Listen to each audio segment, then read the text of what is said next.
생각할 때 우리가 예배하는 이 시간 혹은 교회 공동체 안에서는 서로 아는 사람이 반갑고 좋은 거는 말할 거 없지만, 그러나 우리가 먼저 찾고 인사 나눠야 할 분은 새신자거나 새로 오신 분들이면 더 좋겠다, 이런 생각이 들어서 제가 오늘 이렇게 인사 내용까지 만들었습니다. 여러분, 예배 때 교회 안에서는 꼭 인사하실 때 먼저 내 옆 사람에게 인사하려고 하지 말고 주위에 누가 새로운 분은 없나, 처음 보는 없나, 낯선 새신자는 없나를 먼저 살피시고, 이 인사 때는 먼저 가서 이렇게 환영합니다, 사랑합니다, 축복합니다, 이렇게 인사를 꼭 나눠주셔서 아주 우리 교회가 사랑이 넘치는 교회가 되면 좋겠습니다. 아멘. 우리가 밖에 나가서 한 사람을 상대로 전도하는 게 얼마나 어렵습니까? 요즘 문도 잘 안 열어주고요. 이런 전도할 때 부침 같은 거, 맛있는 차, 매실차 잡숫가래도요, 어떤 분들은 그것도 싫다고 가요. 정말 땀 흘려 전도하지만 여간 어렵지 않습니다. 그러니까 우리 교회 어떤 이유로든지 간에 이사 오셨든지 다니러 오셨든지 혹은 늦어서 당신네 교회를 못 가서든지 어떤 이유로든지 우리 교회에서 같이 예배하는 분을 우리가 가까운 사람보다 먼저 친절하게 인사하는 것도 하나의 전도의 방법이 아닌가. 찾아오신 분을 전도하는 방법으로 생각하고, 여러분들 오늘 예배부터 낮 예배든 저녁 예배든 모든 예배 때 인사를 나누실 때는 그렇게 해주시면 고맙겠습니다. 우리는 이렇게 적극적으로 인사하는 게 좀 서툴고 쑥스럽지만 또 지나다 보면 적응이 됩니다. 저도 미국 교회 갔을 때, 처음에 갔을 때 그렇게 인사를 하니까 여자들은 악수하지만 남자들은 이렇게 허그까지 하면서 패스터 김 반갑습니다, 나이스 미츠 그러면서 이렇게 인사를 하고 그러니까 처음에는 어색하더라고요. 그리고 내가 그래도 담임 목사였는데 평신도가 와가지고 패스터 김 나이스 미츠 하와리요 그러면서 인사를 하니까 왠지 이게 처음 낯선 옷을 입는 것 같았는데, 한 달, 두 달 지나다 보니까 그게 굉장히 좋고 더 교회에 대해 애착이 가서 그 교회에서만 계속 신앙생활을 할 수 있었습니다. 여러분들 그렇게 친절하게 인사를 나누시면 고맙겠습니다. 대부분의 교회들은 아마 오늘을 맥주감사 주일로 지키겠지만, 저희 교회는 지난 주일 창립감사 주일이었기 때문에 이번 주를 건너고 다음 주 9일을 2017년 맥주감사 주일로 지키려고 합니다. 특별히 하나님께서 맥주절을 지키라고 친히 명령하신 본문의 말씀을 중심으로 해서 우리가 어떻게 맥주감사를 준비하면, 믿음으로 준비하면 하나님이 기뻐 받으시는 맥주감사, 성공적인 감사 예배가 될까, 여기에 초점을 맞춰서 함께 말씀을 중심으로 은혜 받고자 합니다. 하나님은 이스라엘 백성에게 이 예루살렘 중심으로 360도 중심으로 반경 40km, 그러니까 백리입니다. 백리.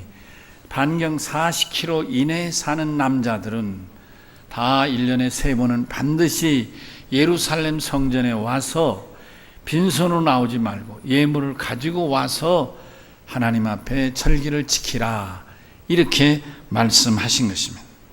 이 세 절기는 여러분 먼저 15절에 보니까 무교절을 지키라, 이렇게 말했어요. 무교절은 없을 무자 이스트 교회예요. 그러니까 이스트를 넣지 않은 빵을 먹는 절기다, 그런 말이에요. 얼마간 먹는가? 1회 7일간, 그러니까 3, 7은 20일, 21끼를 이스트를 넣지 않은 빵을 구워서 먹으라, 그런 말. 여러분, 우리가 다 빵은 이스트를 넣어서 먹기 때문에 속이 뻥뻥 구멍이 뚫리고 맛있지 않습니까? 이스트를 넣지 않는 빵이니까, 제가 어렸을 때 엄마나 누나가 수제비 뜰 때 옆에서 기웃거리면 이놈이 왜 자꾸 부엌에 왔다 갔다 해, 이놈야 나가, 그러다가도 내가 찌웃찌웃 마지막에 그 수제비 뜯은 마지막 한 줌 남는 거를 야, 너 이거 구워 먹고 싶지? 그리고 주더라고요. 그럼 그거를 불에다 넣고 한참 덮어두고 나면 그게 꼬실꼬실하게 어느 건 타기도 하고 느른느른 익어요. 잡숴보셨어요? 시골에서 자란 사람만 아는 이게 향수일 거예요. 그거 맛있어요. 꺼내서 먹으면 뜨겁지만 달콤하고 맛있어요.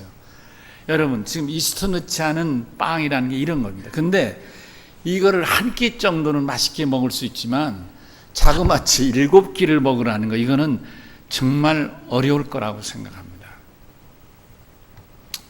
또 이 무교절 때는 이스라엘은 아직도 무슨 반찬이나 이런 건 일체 먹지 않고, 여러분 이스트에는 소금도 안 넣습니다. 여러분, 소금이 양념이에요. 여러분 아시겠죠? 근데 소금도 넣지 않는 거예요.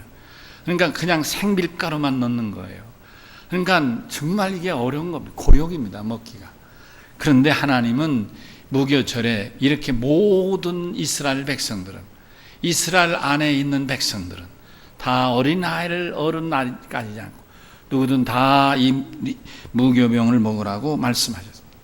그 이유는 간단합니다. 너희가 어려웠던 시절, 종되었던 시절, 광야에서 하나님 말씀 거역하고 광야에서 40년 혹한 훈련을 받았던 시절, 하나님 앞에 거역하고 불평할 때 이런 엄청난 훈련과 고통과 연단과, 너희 조상들이 그 고통 속에 죽어갔다 그러는 말이에요.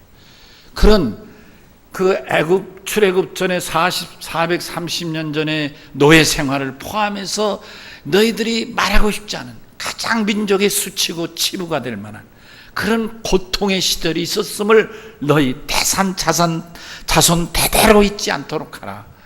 그것도 단순히 말로 가르치는 게 아니라, 한두 끼 먹는 거로 아니라 꼬박 일주일 동안 꼬박 너희들이 그 고통의 날들을 기억하라고 말씀하는 것입니다. 혹시 여러분 가운데 지난날 가난했고 병들었고 고생했고 이런 아팠던 과거를 말하는 것이 부끄럽습니까? 혹은 누가 그런 얘기하면 아유 그만 그 얘기 그만 듣고 싶다든지, 보릿고개 얘기하면 아유 목사님 보릿고개는 옛날 호랑이 담배 피던 얘기인데 그만하시죠. 그렇게 마음이 드는 분 있습니까? 오늘 이 말씀을 통해서 마음을 넓히시고 생각을 바꾸시기 바랍니다. 고난의 과정, 병들어 죽기 전에 살아났던 이 아픔, 이런 것들을 기억하고 하나님의 은혜로 살아났고 하나님의 은혜로 여기까지 이르게 되고 하나님의 은혜로 지금 이렇게 살게 된 것을 감사하십시다. 하나님이 그거를 원하시는 것입니다. 두 번째는 맥주절을 지키라고 말씀합니다. 하나님이 이스라엘에게 허락해 주신 이 가나안 땅에 들어가거든, 무슨 얘기예요? 아직 가나안 땅에 들어가지 않은 상태입니다. 저들이 훈련 중에 있는 것입니다. 앞으로도 훈련이 언제 끝날지 모릅니다. 그런데 하나님께서 모세를 통해서 너희가 가나안 땅에 들어가면 언제 들어갈지도 모르고 정말 들어갈지도 모르는 거예요. 언제 저들이 광야에서 죽을지도 모르는 거예요. 그런 저들에게 하나님이 모세를 통하여 너희가 가나안에 들어가면, 여러분 가나안 땅은 지금 무주공산인가요? 아닙니다. 가나안의 7 족속 원주민들이 살고 있는 땅입니다. 근데 거기는 쳐다만 보고 왔다 갔다만 하지 아직 한 발짝도 들어가지 못한 거예요. 가나안 땅엔 땅 한 평도 자기들에게 없어요. 이스라엘 목이 없는 땅입니다. 그런데 하나님께서 모세에게 너희가 가나안에 들어가라, 맥주절을 지키라, 첫 열매를 거두어 맥주절을 지키라고 말씀합니다. 여기 16절에 그렇게 말씀하고 있지요. 내가 수고하여 밭에 뿌린 것의 첫 열매를 거둠이라. 무슨 얘기입니까? 놀라운 말씀이 안에 들어있습니다. 첫째는 두 가지인데, 첫째는 희망의 메시지라 그럽니다. 반드시 너희는 이 광야의 고된 훈련을 마칠 때가 있다. 마치고 나면 하나님이 약속한 땅에 들어간다. 할렐루야. 여러분, 이보다 더 귀한 메시지가 어디 있겠습니까? 혹시 여러분 가운데 지금 나는 왜 이렇게 어려워, 늘 가난이 이렇게 힘들고 사업이 잘 안 되고 애들이 골치 아프고 뭐가 어떻고 그러면서 여러분 삶의 어려움 때문에 안타까워 마음 아파하고 호소하고 눈물 흘리는 경우가 있거든. 오늘 이 말씀이 여러분에게도 동일한 희망의 메시지가 될 줄로 믿습니다. 반드시 눈물이 멈출 날이 올 것이고 반드시 가난의 사슬이 끊어질 날이 올 것이고 여러분에게 행복한 하나님의 축복의 날, 풍성케 할 날이 올 줄로 믿습니다. 그래서 하나님은 너희가 들어가서 6개월 동안 지나면 반드시 첫 열매를 거두어 맥추절을 지키라고 말씀하셨습니다. 끝으로 수장절입니다. 우리로 말하면 추수감사절에 해당되는 말씀입니다. 이 말씀은 1년을 지났나 1년 365일을 마치고 하나님께 감사를 드리는 의미가 있다, 그런 말입니다. 무슨 얘기예요? 너희는 반드시 거기에 들어가면 잠깐 있는 게 아니라 가나안 땅이 너희 땅이 되고 그들 7 족속의 주인이 아니라 너희가 주인이 되리라 하는 말씀인 것입니다. 할렐루야. 이보다 더 귀한 일이 어디 있겠습니까, 여러분? 하나님이 분명히 저들에게 땅을 약속하시고 저들의 삶의 터전을 약속하시고 가나안 땅에 들어가게 하실 것을 약속하신 말씀인 것입니다. 자, 그러면 이제부터 맥추감사절 예배에 대해서 조금 더 깊이 살펴보고자 합니다. 맥추감사절의 시작은 하나님께서 절망 가운데 고통당하는 저들의 훈련이 그것으로 끝나는 게 아님을 말씀하고 있는 것입니다. 훈련은 훈련으로 끝나는 게 아니라 훈련은 하나님의 축복을 향한 전진을 하는 것이다, 이런 말씀인 것입니다. 그래서 맥추절을 통하여 제가 조금 전에 말씀드린 대로 희망을 주시기 위하여 맥추절을 약속해 주셨고 너희로 하여금 땅을 지키는 가나안의 주인이 되게 하겠다는 약속의 말씀이셨다, 이런 말씀인 것입니다. 사랑하는 성도 여러분, 매년 드리는 맥추감사는 이렇게 하나님이 우리에게 안정적인 삶을 보장해 주시려는 소출과 생산에 대한 약속이요 축복입니다. 이스라엘의 정착과 축복은 오늘을 사는 우리를 향하신 하나님의 축복인 줄로 믿으십시다. 우리도 그러므로 이스라엘이 희망에 벅차고 기대했던 맥추절을 사모하고 기다렸던 것처럼 우리도 하나님의 희망의 약속을 기다리며 감격스러운 맥추절을 준비해야 될 줄로 믿습니다. 또한 하나님은 당신께 감사하는 절기가 되기를 원하십니다.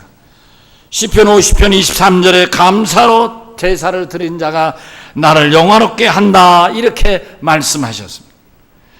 사랑하는 성도 여러분, 한 주간 동안도 하나님께 진심으로 감사의 내용들을 기도하면서 긍정적인 믿음으로 준비하는 맥추절 감사가 될 수 있기를 바랍니다.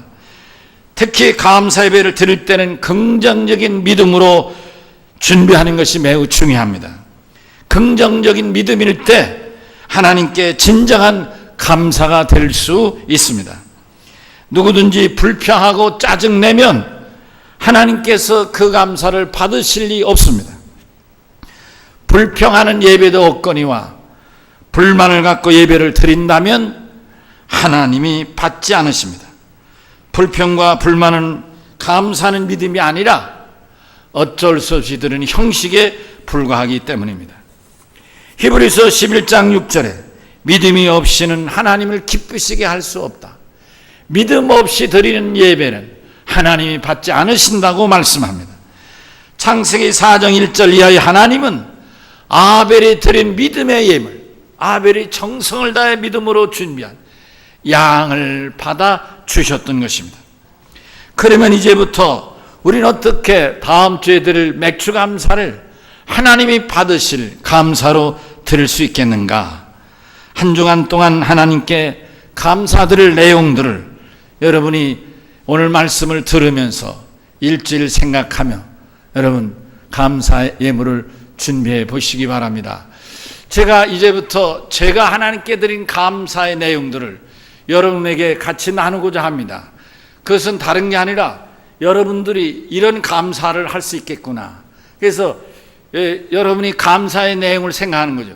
늘 평상시에 감사가 많은 분들은 감사할 내용이 많겠지만은, 그러나 감사를 잘 못하시는 분들은 갑자기 감사한다는 게 쉽지 않을 겁니다.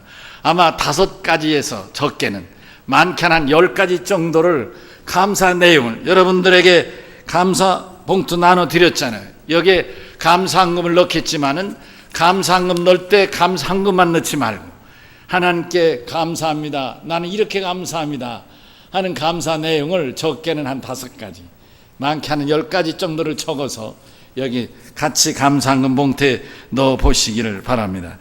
여러분, 이거는 감사 내용을 여러분들이 자꾸 생각해 내라는, 영어는 브레인스토밍이라고 하는데, 머리로 자꾸 감사 내용을 찾아내라, 이런 뜻이 들어 있습니다.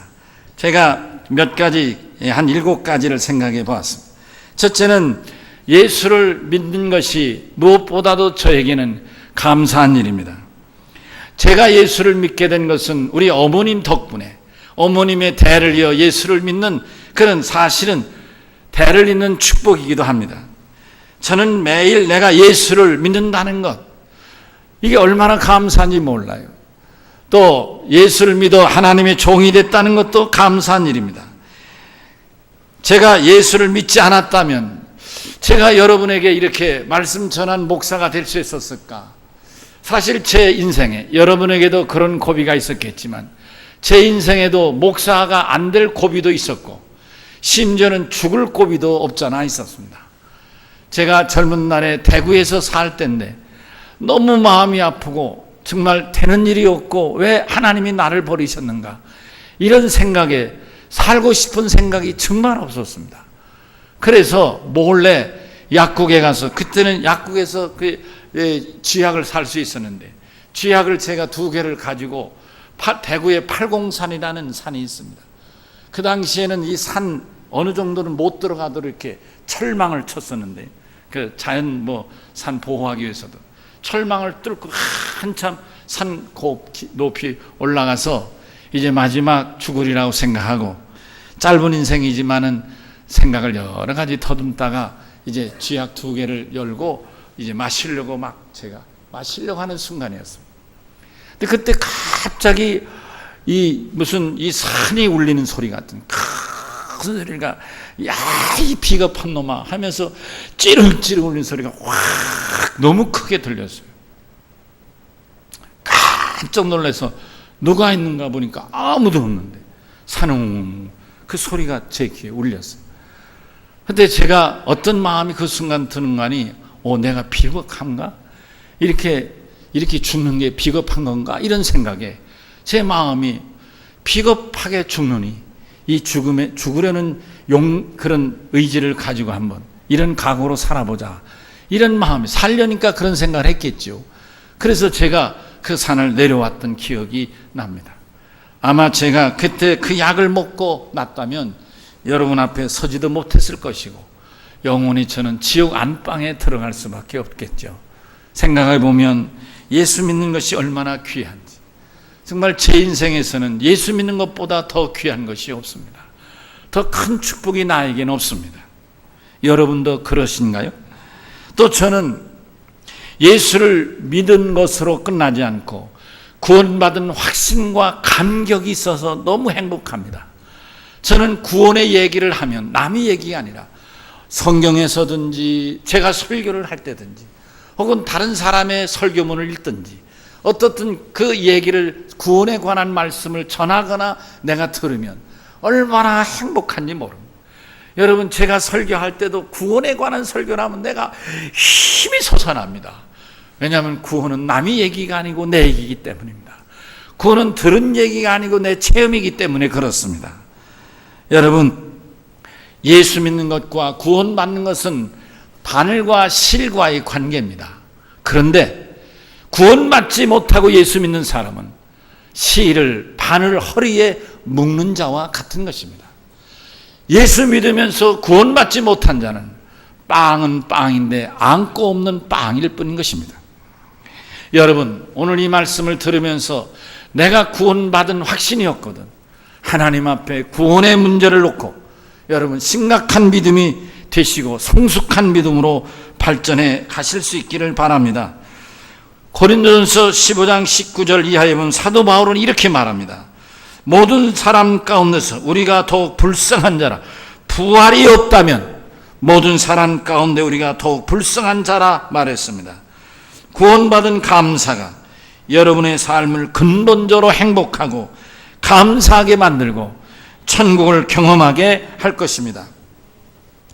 구원과 영생에 대한 확신으로 인하여 이 세상에서뿐만 아니라 하나님 앞에 저 천국을 이 세상에서도 경험하게 되시기를 바랍니다.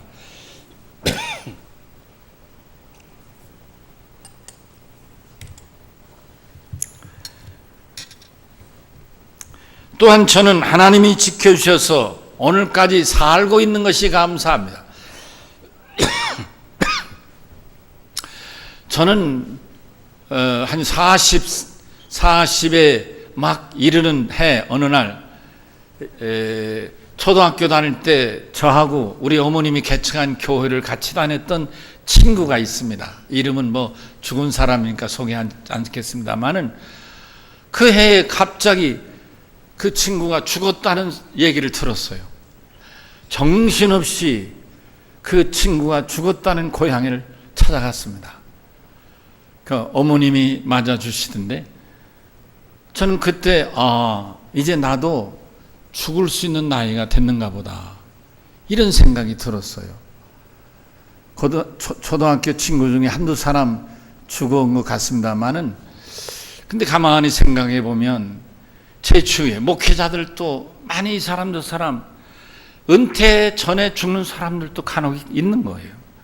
그러니까 우리는 언제든지 하나님이 부르시면 죽을 수도 있는 거구나. 여러분 우리 말에도 그런 말 있잖아요. 오는 순서 있지만 가는 순서는 없다. 이런 말 있잖아요. 여러분 옛말에 인명은 재천이라 그런 말이 있잖아요. 물론 말대로 풀으면 사람이 사는 명줄은 하늘에 달렸다. 여러분 그때 천은 하늘이지만 우리말로 번역하면 살고 죽는 건 아무도 모른다. 이 얘기입니다. 여러분 하늘이라는 그때 하늘은 무슨 존재를 말하는 게 아닙니다. 아무도 모른다는 거예요. 그러니까 오는 순서는 있지만 죽는 순서는 아무도 모른다 이런 얘기입니다. 여러분 우리 믿음의 사람은 다르잖아요. 살고 죽는 우리는 누구에게 달렸다? 하나님에게 달렸다. 전적으로 다른 거예요. 확실히 다른 거예요. 아멘. 그러니까 이렇게 사는 것이 하나님에게 있다. 하나님이 누구세요? 내 아버지시고 나에게 영생 주신 하나님이신데 아멘이시죠? 하나님이 필요하시면 부르시는 것이고 우리는 아버지가 부르는데 아들이 갈 수밖에 없는 거 아니겠습니까? 여러분 얼마나 감사합니까? 살아도 감사, 오늘 여기까지 산 것을 감사하지 않을 수 없는 것입니다. 또한 제 나이가 이제 60 후반을 넘어가고 있는데 어느 날 가만히 보면 제가 건강한 것 같아 참 감사해요. 여러분 건강해 보이시죠? 제가 건강하지 않아요? 에? 나하고 동갑내기만 고개를 끄덕이는 것 같아 보니까 제가 건강해요. 여러분 어느 날 어느 장로님이 나보고 물어요. 두 분 중에 어느 분이 선배님이세요? 근데 그 사람이 누군지 아세요? 나보다 10년 어린 후배예요. 이 친구가 갑자기 얼굴이 빨개져가지고 그냥 안절부절 못해요. 나는 너무 행복했어요. 그렇잖아요. 한두 살 어린 사람도 아니고 10년이나 어린데 어느 분이 선배님이세요? 내가 얘기할 게 뭐 있어요? 나는 가만히 있는 거죠. 너무 행복했어요. 얼마나 어떤 사람을 만나서 얘기하는 가운데 아이고 내가 너무 늦었죠. 뭐 이렇게 얘기를 해서 그랬대. 아니에요. 환갑진 않은 노인들도 많으세요. 이러더라니까요. 그럼 나는 뭐예요? 아직 환갑진 각이 멀은 사람이잖아요. 그래 내가 얼마나 감사한지 모르겠어요. 내가 젊긴 젊구나.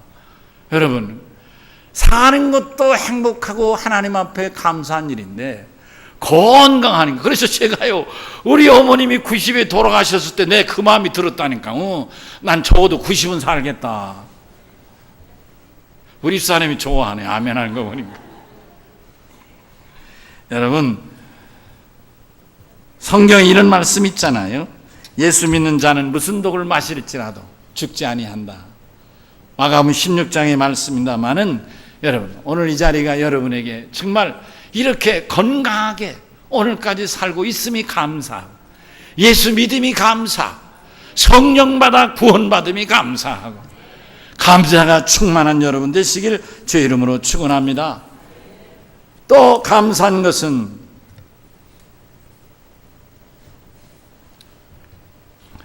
올해는 사드 문제로 중국이 우리나라 무역 보복을 많이 하잖아요. 경제 보복을. 롯데가 아주 고생을 많이 하는데, 통계에 의하면 한 적으면 80억 달러, 많으면 100억 달러 정도가 우리 국가가 손해를 보고 있다고 합니다. 무역에서. 여러분, 그 80억, 100억이요. 지금 우리나라 경제로 봐선 큰 돈이지만 우리나라가 휘청거릴 정도는 아닙니다. 우리나라가. 그러나 얼마 전 제가 젊었을 때 생각하면 이 80억, 100억이라는 건 천문학적인 숫자일 때가 있습니다. 박정희 대통령이 처음 유신을 선포하면서 우리나라의 수출을 성장 드라이브를 걸고 막 전국적으로 수출해야 산다고 막 떠들어서, 그래서 전국 곳곳마다 현수막을 붙이고 막 대대적으로 시행한 적이 있는데, 그때 첫 수출 국가 목표가 얼마인지 아십니까? 3억인가 1억인가부터 시작해요. 1억부터죠? 네, 1억부터 시작해가지고 3억, 5억, 10억. 그렇게 했어요. 100억을 수출 목표로 할 때는요, 우리나라가 천국 되는 줄 알았어요, 저는. 우리나라가 수출 100억 불 하는 때가 오면 우리나라는 천국 되는 줄, 가만히 앉아서도 배 터들이며 먹고 살 날이 오는 줄 알았어요. 그런 때가 있었다, 그런 말. 근데 지금 우리는 이렇게 무역 보복을 당해도 끄떡 없다는 게, 이게 얼마나 감사합니까, 여러분? 만복의 근원신 하나님은 농부에게 농사로 축복하시고, 직장인에겐 직장을 통해서 축복하시고, 사업하는 이에겐 사업을 통해서 축복하시니 얼마나 감사합니까? 하나님이 얼만큼 축복하시는지 여러분 아시죠? 30배, 60배, 100배로 축복하십니다. 창세기 26장 12절에 하나님이 이삭에게 그해 100배의 복을 주셨다고 말씀합니다. 갈라디아서 6장 7절에 뭐라고 말합니다? 심는 대로 거둔다 하셨잖아요. 100배의 복을 받을 자는 100배의 복을 주신다, 이 말입니다. 얼마나 감사합니까? 또 감사한 것은, 여러분 밖에 지금 비 오는 소리 나는 것 같은데 얼마나 감사합니까? 너무너무 감사하잖아요. 에? 지난주부터 제가 주일낮에 우리 하나님 앞에 비 돌라고 기도하자고 그랬잖아요. 새벽에도 비 오기를 아니, 하나님이 우리만 기도했겠습니까? 전국의 목사님과 교인들이 기도하셨겠지요. 그러나 하나님이 당신의 종들이, 당신의 백성들이 하나님 비를 주세요 했더니 비를 주시잖아요. 그게 제가 오늘 새벽에 하나님 주시려면 좀 넉넉하게 달라고 기도했어요. 우리 그렇게 기도하십시다. 냇가도 물이 넘치고 강도 물이 넘치고 각 댐도 차고 넘치게 물을 주시고, 그래서 강들의 물이 콜콜콜콜 넘쳐가지고 금강이니 낙동강이니 모든 강마다 물이 깨끗하게 다 바뀌어가지고 물고기도 살아나고 식수도 걱정 없는 시대가 되면 얼마나 좋겠습니까? 풍년도 들고요. 아멘. 그렇죠. 그뿐이겠습니까? 비가 많이 오면 또 하늘도 깨끗해지잖아요. 먼지, 초미세먼지, 황사, 뭐 여러 가지 할 것 없이 다 때려 내려올 테니까 깨끗하지 않겠느냐, 그런 말이에요. 땅은 물로 가득 차고 풍년이고 하늘은 맑으니 세상에 이보다 더 좋을 날이 어디 있겠습니까? 사실 우리 어렸을 때는 하늘이 얼마나 맑았습니까? 저녁에 모닥불 피고 하늘을 쳐다보면 하늘이 새까맣고 별이 바짝바짝 빛나고 북두칠성이 확실하게 보이고, 요즘은 잘 희리끼리하게 보이지도 않잖아요.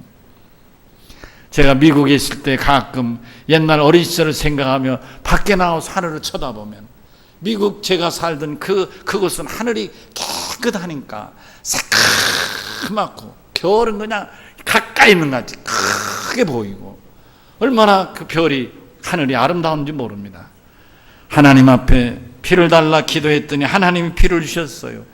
풍년을 생각하면 감사하지 않을 수 없습니다.